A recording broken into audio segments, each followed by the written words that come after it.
최종구 금융위원장이 타다 서비스로 택시업계와 갈등을 빚는 이재용 쏘카 대표에게 무례하고 이기적이다고 비판했습니다. 취재기자 연결합니다. 엄하은 기자. 네, 엄하은입니다. 네, 주무부처가 아닌 금융위 수장이 타다 이재용 대표를 향해 직격탄을 날렸죠. 어떤 내용이었습니까? 네, 최 위원장은 청년 맞춤형 전월세 대출 협약식 이후 기자들과 만나 최근 이 대표가 경제정책 책임자를 겨냥해 혁신 의지가 부족하다고 말한 언행을 거론하면서 무례하고 이기적이라고 비판했습니다. 위원장 발언 들어보시죠. 경제정책의 책임자를 향해서 혁신 의지 부족 비난을 멈추지 않고 있어요. 택시 업계에 대해서도 거친 언사를 내뱉고 있는데 너무 이기적이고 무례한 언사가 아닌가. 이어 최 위원장은 이재용 대표와 같은 혁신 사업자들이 오만하게 행동하면 오히려 혁신 동력이 떨어질 것이라고 경고했습니다. 혁신 사업자분들도 혁신으로 인해서 벌어지는 그 사회적 갈등을 최소화하기 위한 노력을 같이 해줘야 된다고. 혁신 사업자들이 오만하게 행동한다면 자칫 사회 전반적인 어떤 그 혁신의 동력을 약화시킬 수 있다는 우려를 하지 않았죠. 이어 최 위원장은 이 대표가 택시업계에 대해서도 거친 언사를 내뱉고 있다며 무례와 이기적이라는 표현을 거듭 썼습니다. 결국 나는 달려가는데 왜 못 따라오느냐라고 하는 거예요. 지금 상당히 무례하고 이기적이라고. 최종구 위원장은 혁신도 중요하지만 이에 따른 피해 계층을 살펴보는 것도 정부의 역할이라고 강조했습니다. 이에 대해 이재용 대표는 자신의 페이스북에 갑자기 이분은 왜 이러시는 걸까요? 출마하시려나? 라며 최 위원장을 향해 날을 세웠습니다. 지금까지 SBS CNBC 엄하은입니다. 금융권 안팎에서 신중하기로 소문난 최종구 금융위원장이 왜 이 같은 강도 높은 비판 발언을 쏟아낸 건지 그 배경을 짚어보겠습니다. 취재기자 나와 있습니다. 자, 박규준 기자. 예. 우선 이번에 논란이 된 타다 승합차 서비스, 이게 뭔가 문제인가요? 네, 현재 이 택시 업계와 민간 업체 간의 갈등이요, 이 충돌 양상으로 번지고 있는 그런 상황인데요. 먼저 윤성훈 기자가 타다 서비스 갈등의 원인이 뭔지 그것부터 짚어보겠습니다. 리포트 한번 보시죠. 예.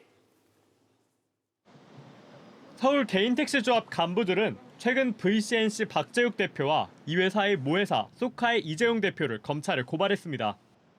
VCNC가 운영하는 렌트카 방식의 차량 호출 서비스 타다가 불법 운송 사업이란 이유를 들었습니다. 11인승 규모의 렌트카를 빌리는 사람에게는 운전기사를 알선할 수 있다는 규정이 있는데 이는 여객 자동차 운수 사업법의 원래 취지와 맞지 않다는 겁니다. 사실상 타다 서비스가 렌트카로 택시 영업을 하는 불법 행위라는 겁니다. 렌터카가 11인승에서 15인승은 운전자를 알선할 수 있다는 이것만 가지고도 그냥 택시처럼 영업을 하는 거예요. 이거는 눈 감고 아웅도 유분수지. 법 만든 취지를 아주 유린하고 있는 겁니다. 아주. 타다 측은 서비스가 적법하게 운영되고 있어 문제될 것이 없다는 입장입니다. 타다는 저희가 서비스를 시작한 지 8개월째 되는 합법 서비스이고 60만 이용자가 이용하는 서비스입니다. 타다 측은 택시업계와 상생할 수 있는 방안 마련을 위해 노력하겠다는 입장이지만 택시업계는 퇴출운동을 지속하겠다는 입장이어서 당분간 갈등은 지속될 전망입니다. SBS CNBC 윤성훈입니다.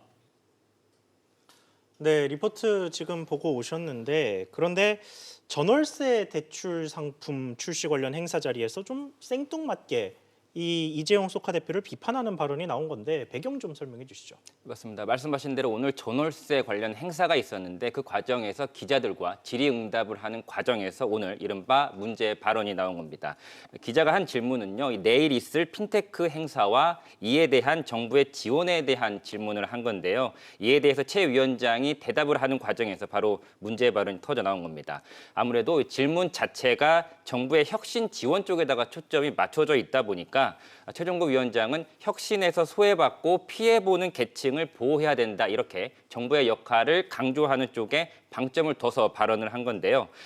그렇지 않아도 금융위가 최근에 규제 샌드박스 도입 등 혁신 금융의 드라이브를 걸고 있는 상황이기 때문에 이런 정책들이 혹여나 금융 소외계층을 낳지 않도록 하겠다는 의지를 보인 거다 이런 발언으로도 해석이 됩니다.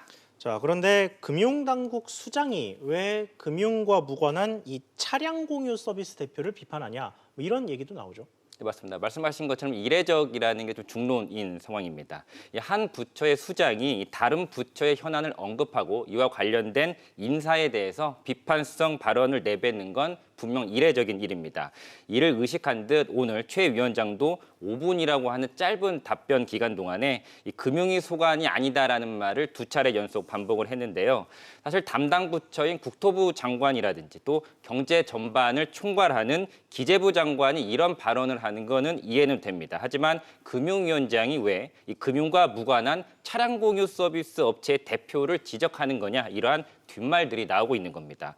그럼에도 불구하고 오늘 최 위원장이 작정한 듯 이재용 대표를 비판을 한 것은 그간 이 대표가 정부의 혁신 성장에 대해서 비판성 발언과 행위들을 좀 많이 해온 거에 대한 반감도 작용한 것이다 이런 해석이 나옵니다.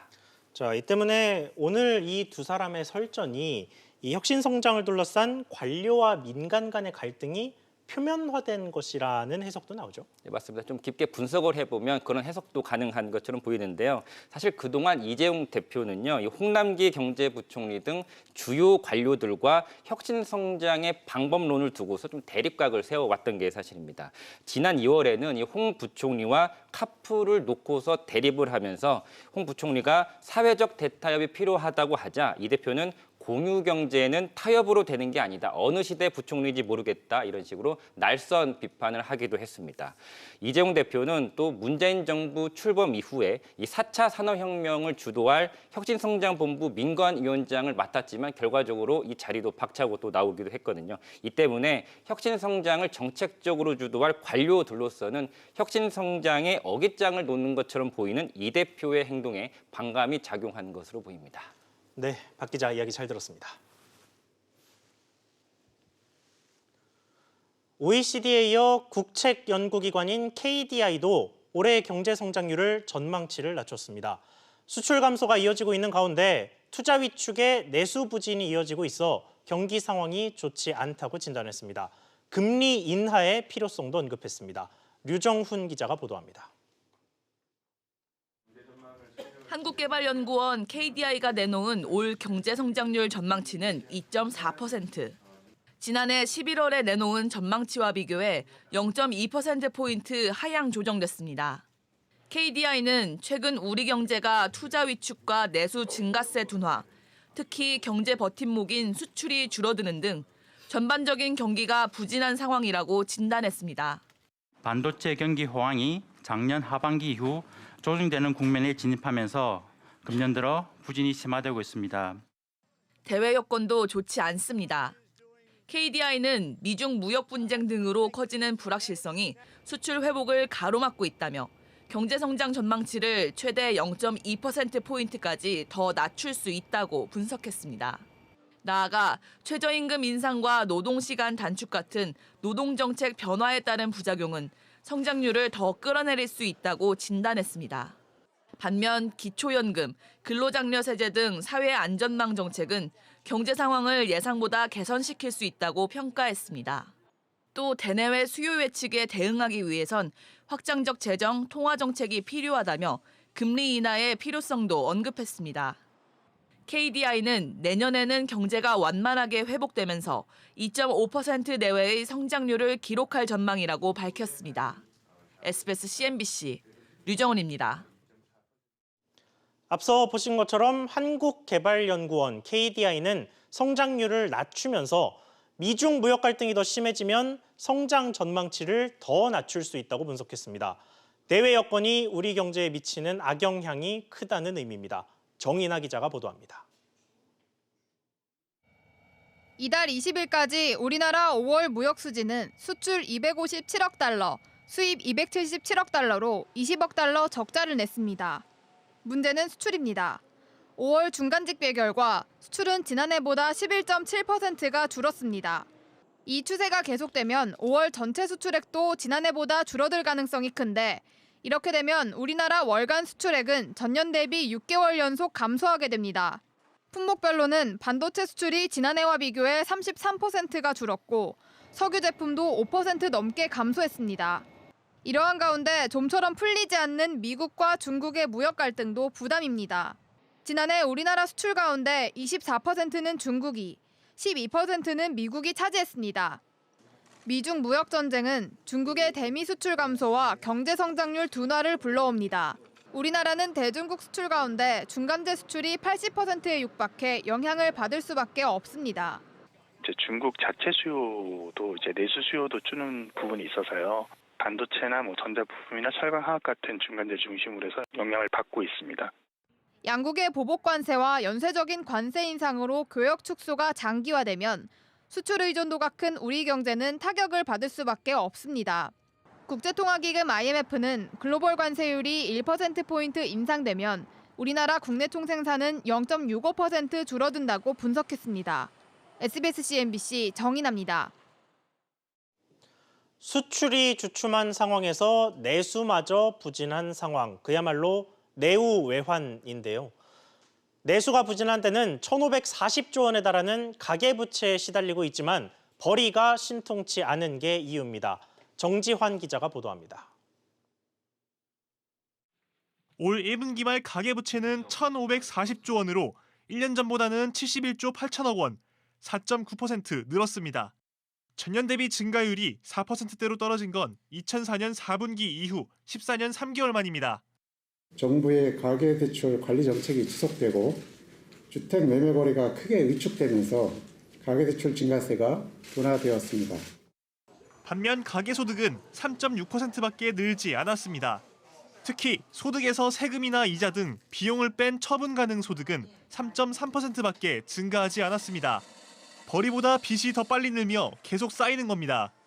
가계부채가 늘어나면 이자가 늘어나서 가처분 소득이 줄어들면서 소비에 부정적인 영향을 미칠 수가 있습니다. 여기에 저소득층은 일자리가 축소해 소득마저 줄어드는 악순환에 직면해 있습니다. 실제 작년 4분기 소득 하위 20% 가구의 한 달 소득은 123만 8천 원에 불과했습니다. 1년 전보다 17% 넘게 줄어든 것인데 같은 기간 상위 20% 가구의 소득은 오히려 약 10%가 늘었습니다. 양극화를 부채질한 건 일자리였습니다. 소득 하위 20% 가구에선 취업자 수가 평균 0.69명이 늘어난 반면 상위 20%에선 평균 2명이 넘게 취업해 그만큼 돈을 더 벌었습니다. 최저임금 인상으로 인한 인건비 부담에 임시, 일용직 일자리가 많이 줄어든 최근의 고용 상황과 무관하지 않다는 지적입니다. SBS CNBC 정주환입니다. OECD에 이어서 KDI까지 우리 경제에 대한 의구심 어린 시각은 안과 밖을 가리지 않는 분위기입니다.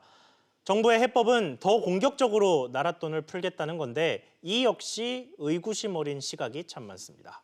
손석우 기자 나와 있습니다. 자, 송 기자. 네. 먼저 성장률 전망치가 줄줄이 좀 하향이 되는 모습인데 이러자 청와대가 오늘 추경안 국회 통과 필요성을 또 언급을 했습니다. 그렇습니다. 공식 입장은 아니었지만 이 청와대 관계자가 춘추관에서 기자들과 만나서 이 OECD의 성장률 하향 조정에 대한 질문에 답하는 내용이었는데요. 예. 한마디로 OECD가 성장률 전망치를 하향 조정할 정도로 상황이 어려우니까 추경안이 빨리 국회를 통과해야 한다라는 강조였습니다. 문재인 대통령이 최근 또 국가재정전략회의에서 이 재정의 적극적 역할을 강조하기도 했죠. 이에 따라서 내년도 예산은 사상 처음으로 또 500조 원을 넘을 것이라는 전망이 지배적입니다. 자, 그런데 청와대나 정부 주장대로 돈을 쓰면 이 쓴 대로 효과가 있겠나 하는 의구심이 좀 거듭 나오고 있는 상황 아닙니까? 네, 지금 이 정부가 출범한 지 이제 올해로 3년째인데 지난 2년간을 돌이켜 보면 역시 또 추경을 비롯해서 슈퍼 예산이라고 불린 예산을 많이 늘려서 재정 집행을 확대해 왔는데 예. 효과가 기대 이하다라고 분석하는 시각이 점차 많아지고 있다는 겁니다. 대표적인 게 일자리 예산, 복지 예산을 꼽을 수 있는데 이런 것들을 공격적으로 늘렸지만 예를 들면 고용률은 개선되지 않았죠. 가계의 실질 소득도 늘지 않은 채 양극화가 심화되고 오히려 최저임금 인상으로 인한 자영업 경기가 꺾이는 등 부작용이 우리 경기에 더 컸다 이런 지적이 나오고 있습니다. 그러면 추경이나 말씀하신 슈퍼 예산 같은 게 경기를 끌어올리는 마중물이 되지 못했다는 얘기 아닙니까? 근데 여기에 대해서는 물론 OECD나 IMF 같은 국제기구도 경기 둔화에 대응하는 방안으로 우리 정부에 적극적인 재정 집행 이런 것들을 권고하고 있기는 합니다. 예. 하지만 이 거듭되는 의구심을 꼽자면 예산을 늘려서 재정 집행을 이렇게 늘려나간다는 게 확대한다는 게 점차 소위 뭐 가성비가 떨어지고 있다라는 시각이 커지고 있다는 것이죠. 청와대와 정부가 이 국정 운영과 정책 결정 기준을 재점검하고 이 경제 상황에 좀 유연하게 대응할 필요가 있다라는 목소리가 나오는 이유입니다. 최근 당정 안팎에서 내년도 이 최저임금 동결 가능성이 제기되고 있는데 바로 이 부분 이런 것들을 지켜볼 부분입니다. 네, 송 기자 이야기 잘 들었습니다. 이런 와중에 경제협력개발기구 OECD가 내놓은 경제전망 보고서에서 최저임금 관련 내용이 누락돼 이를 두고 논란이 일고 있습니다. 정부의 불리한 내용을 의도적으로 뺀 게 아니냐는 지적입니다. 취재기자 연결합니다. 이한승 기자, OECD 보고서 원문에는 최저임금 내용이 있는데 이를 해석한 기획재정부 자료에는 이 부분만 쏙 빠졌다는 거죠? 네, OECD 경제전망 보고서 중에서 한국 경제에 대한 분석 부분인데요. 문재인 정부의 최저임금 인상이 일자리 창출을 지연시켰다 하는 내용이 들어가 있습니다. 한동안 논란이 됐던 최저임금의 급격한 인상이 고용에 영향을 줬다는 점을 OECD가 인정한 건데요. 기재부가 배포한 보도 참고 자료에는 최저임금에 대한 내용이 아예 빠져 있습니다. 이를 두고 최저임금의 악영향에 대한 보도를 우려한 정부가 일부러 누락한 게 아니냐는 의혹이 제기됐습니다. 기재부 설명이 궁금한데요. 뭐라고 합니까? 기재부는 억울하다는 입장입니다. 언론사의 보도 편의를 위해서 OECD 보고서를 정리해서 자료를 배포한 것일 뿐인데 논란이 됐다는 겁니다. 기재부는 OECD 보고서 원문을 통째로 번역한 게 아니라 지난번 보고서와 다른 새로운 내용 위주로 참고 자료에 담았다고 밝혔습니다. 이번에 논란이 된 최저임금 부분은 지난해 11월 OECD 보고서에도 담겨져 있어서 제외했다는 주장입니다. 게다가 참고 자료 맨 뒤에 OECD 보고서 원문을 첨부해놔서 의도적으로 누락했다고 볼 수 없다고 해명했습니다. 지금까지 SBS CNBC 이한승입니다. 네, 이번엔 르노삼성 노사 임단협 부결 소식 이어가겠습니다. 11개월 만에 노사 대결에 종지부를 찍나 했더니 다시 상황이 안갯 속으로 빠져들었습니다. 먼저 임단협이 왜 부결이 된 건지 김성훈 기자가 알아봤습니다. 르노삼성의 임단협 잠정합의안이 노조의 투표벽을 넘지 못했습니다. 잠정합의안이 가결되려면 노조 조합원 절반 이상의 동의가 필요한데 투표 결과 반대표가 더 많았습니다. 특히 차량 정비 일을 하는 영업지부 소속 조합원들은 10명 중 6명이 반대했습니다. 영업직 조합원들이 특히나 기본급이 부산공장보다 많이 낮습니다. 외주 영역화로 인한 고용 불안 이런 부분들이 반대 영향이 있지 않았나 이렇게 파악이 되고요. 노조는 다시 투쟁의 고삐를 제기로 했습니다. 오는 27일 천막농성에 나선다는 방침을 밝혔습니다. 회사는 상황을 지켜보며 노조와 재협상에 나선다는 입장입니다. 이제 르노삼성 노사는 협상 테이블에서 새 합의안을 만들고 노조 조합원들의 동의 절차를 다시 밟아야 합니다. 이 과정에서 다시 파업과 공장 가동 중단 사태가 재발할 가능성도 있습니다. 벌써 협력사와 지역단체는 생산과 판매 감소로 인한 피해를 우려하고 있습니다. 부산상공회의소는 노사 분규로 협력업체와 지역경제의 피해가 크다며 노사 양쪽의 대승적인 결단을 촉구했습니다. SBS CNBC 김성훈입니다. 지금까지 르노삼성 자동차 노사 갈등으로 이미 입은 손실도 상당한데 하반기가 더 걱정입니다. 윤지혜 기자와 관련해서 이야기 조금 더 해보겠습니다. 자, 윤 기자, 네. 이게 노사 상황이 점점 더 꼬여가는 것 같습니다. 이게 다시 노사 대화 테이블 마련하고 이러면은 시간이 조금 걸릴 텐데 문제는 그 사이에 자동차 생산, 판매 이런 것들 아니겠습니까? 네, 그렇습니다. 르노삼성 노조는 지난해 10월부터 62차례에 걸쳐서 부분 파업을 진행했는데요. 그리고 사측은 한 번에 공장 가동 중단, 셧다운까지 있었습니다. 이런 대결로 인해서 지난달 르노삼성의 자동차 생산량이 지난해와 비교해서 33% 가까이 급감했습니다. 올 1월부터 4월까지 르노삼성의 국내 누적 판매량은 지난해에 비교해서 40%나 줄었는데요. 이런 부진은 협력사와 부산 경제에도 곧바로 악영향을 미치고 있습니다. 지난달 부산 지역 수출은 지난해보다 12% 줄었고요. 특히 승용차 수출이 무려 51%나 감소했습니다. 승용차 수출은 대부분 르노삼성차의 물량으로 봐도 되는데요. 이 르노삼성 일부 협력 업체들 줄도산까지 사태를 맞으면서 이런 볼멘 소리가 나오고 있는 상황입니다. 자, 그러면 앞으로 생산량 확보 또 신차 관련된 계획은 어떻게 되는 건가요? 네, 한마디로 막막한 상황입니다. 오는 9월 닛산의 로그 위탁 생산 계약이 종료가 됩니다. 로그는 전량 북미에 수출이 되고 있는데요. 부산 공장이 생산한 완성차 22만여 대 중에 이 절반에 가까운 10만여 대를 차지합니다. 그런데 로그 생산이 중단되면 이 르노삼성은 기존의 예상 생산량이 12만 대에 불과한 내수 기업으로 추락을 하게 됩니다. 이에 따라서 이 로그 생산량이 빠진 부분을 어떻게 메울지 대안을 마련해야 하는데요.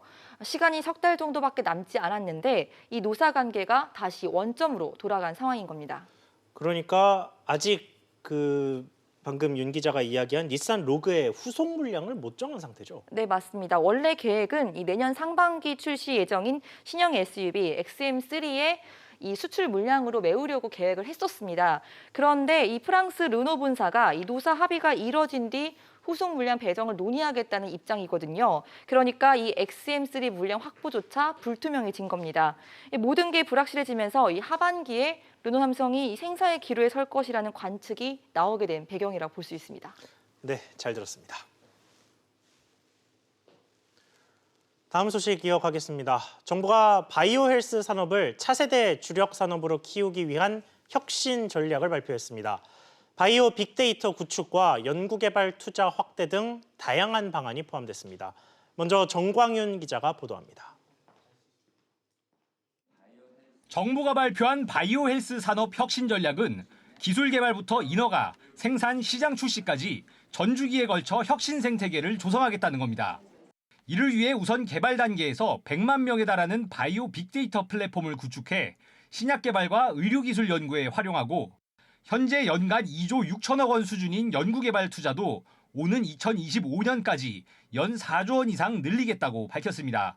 아울러 금융 세제 지원도 확대됩니다. 향후 5년간 총 2조 원 이상의 정책 금융을 바이오헬스 분야에 투자하고 제약, 바이오 기업을 연구 개발과 시설 투자를 촉진하기 위해서 세제 지원도 확대하겠습니다. 문재인 대통령은 바이오 산업을 비메모리 반도체, 미래형 자동차와 함께 주력 산업으로 육성하겠다고 밝혔습니다. 제약과 생명공학 산업이 우리 경제를 이끌어갈 시대도 멀지 않았습니다. 블록버스터급 국산 신약도 나올 것입니다. 정부는 이번 혁신 전략으로 오는 2030년까지 제약 의료기기 세계 시장 점유율을 지금의 3배가 넘는 6%로 늘리고 수출은 500억 달러, 일자리도 30만 개를 새로 만들겠다는 목표를 제시했습니다. 정부는 특히 바이오 산업의 해외 진출을 위해 국제 기준에 맞지 않는 규제를 과감히 개선하고 의약품과 의료기기 인허가 기간도 대폭 단축하기로 했습니다. 또 최근 논란이 된 임모사 사태가 재발하지 않도록 첨단 바이오 의약품의 유전학적 개통 검사와 추적 관리를 의무화하기로 했습니다. SBS CNB 정광윤입니다. 네, 방금 모신 바이오 헬스 산업 혁신 전략 취재 기자와 조금 더 자세히 짚어보겠습니다. 조슬기 기자 나와 있습니다. 자, 조 기자. 네. 먼저 바이오 빅데이터 구축이라는 게 핵심적인 전략으로 제시가 됐는데 네. 이게 왜 필요한 건가요? 일단 그 의료기술 혁신의 그 핵심 기반이 바로 데이터라고 판단했기 때문입니다. 정부가 일단 이번에 그 바이오 빅데이터 구축을 위해 2029년까지 100만 명 규모의 데이터를 모을 계획입니다. 그러니까 환자가 무슨 약을 어떻게 처방받았고 치료는 또 어떻게 받았는지 등의 정보가 이런 의료 정보가 그 신약 개발이나 임상 정보로 활용되는 기초 자료가 될 수 있다 이 얘기입니다. 실제로 이 미국 같은 경우 오는 2022년까지 이 유전자 100만 개를 확보하는 이 프로젝트를 추진하는 등 빅데이터의 중요성은 날로 커지는 추세고요. 특히 우리나라 같은 경우 이 건강보험 등 양질의 공공의료 서비스를 기반으로 축적된 이 공공의료 빅데이터를 갖고 있어 여러모로 활용 가치가 크다는 평가입니다. 자, 그리고 연구개발 투자를 연간 4조 원이나 하겠다 뭐 이렇게도 밝혔는데 네. 이 돈들은 어디에 또 어떻게 쓰이게 되는지 좀 구체적으로 설명해 주시죠. 일단 돈의 투입 규모가 늡니다. 현재 R&D 투자액이 이 관련 분야에 2조 7천억 원 규모인데 이를 매년 7%씩 늘려서 2025년까지 연간 4조 원 규모로 확대할 예정이고요. 이 자금은 이 차세대 유망 기술로 지금 꼽히고 있는 세포와 유전자 등을 활용해 치료하는 첨단 재생 의료 부분에 투자될 예정입니다. 또 바이오 의약품 개발에 역시 집중 투자될 계획이고요. 신약 후보 물질 발굴 그리고 융복합 의료기기 개발 등에도 관련 자금이 투입될 예정입니다. 네, 또 다음에는 규제 완화도 언급이 됐는데 네. 이 규제 완화는 또 구체적으로 어떻게 이루어지는 건가요? 역시 좀 중요한 부분이라고 볼 수 있는데요. 우선 그 의약품 인허가 관련 규제가 합리적으로 좀 바뀌게 될 것 같습니다. 예. 식약처의 허가 심사 인력이 일단 2배로 늘어날 예정입니다. 현재 약 350명 수준인데 2배로 늘린 700명까지 늘려서 심사 기간을 단축하겠다. 이게 골자입니다. 이렇게 해서 최소 1년 반 정도 걸리는 이 허가와 심사 기간을 절반으로 줄이는 게 현재 정부의 목표고요. 특히 이 혁신형 제약사에서 개발한 이 신약들이 신속하게 시장에 진입할 수 있도록 우선 심사 제도 역시 도입키로 했습니다. 사실 앞서 이 말씀드린 것처럼 바이오 빅데이터 구축 또 의약품 인허가 단축 등과 같은 제도 개선 방안은 이 그동안 시장에서 업계에서 오랫동안 요구했던 따라 업계의 기대가 상당히 높은 편입니다. 예. 다만 이번 전략이 더 큰 효과를 내기 위해서는 보건의료 규제 문턱 역시 함께 낮춰야 더 큰 효과를 기대할 수 있다고 전문가들은 지적하고 있습니다. 그렇군요. 조 기자 이야기 잘 들었습니다. 오는 27일부터 청년들을 위한 전월세 대출이 새롭게 나옵니다. 기존 상품보다 자격 요건이 대폭 완화되면서 부부 합산 연소득 7천만 원 이하까지 대출을 받을 수 있게 됩니다. 금리 역시 시중은행 일반 대출보다 낮은 연 2% 중후반으로 형성될 예정입니다.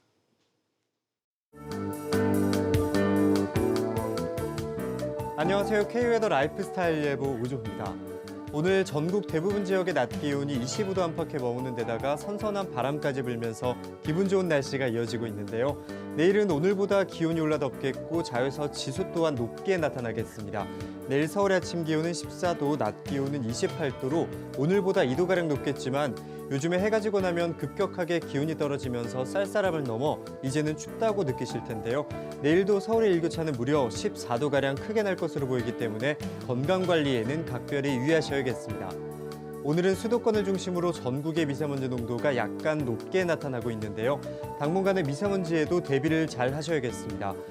중부지방은 일교차가 매우 크게 나겠습니다. 춘천의 경우 아침 기온은 11도로 시작해 낮 기온은 28도까지 오르겠는데요.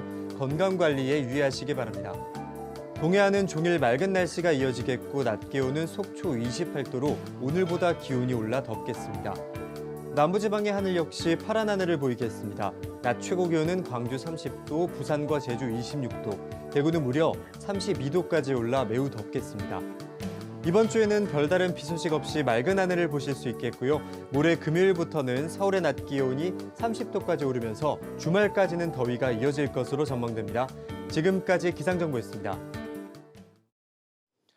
오늘 저희가 준비한 소식 여기까지입니다. 시청해 주셔서 감사합니다.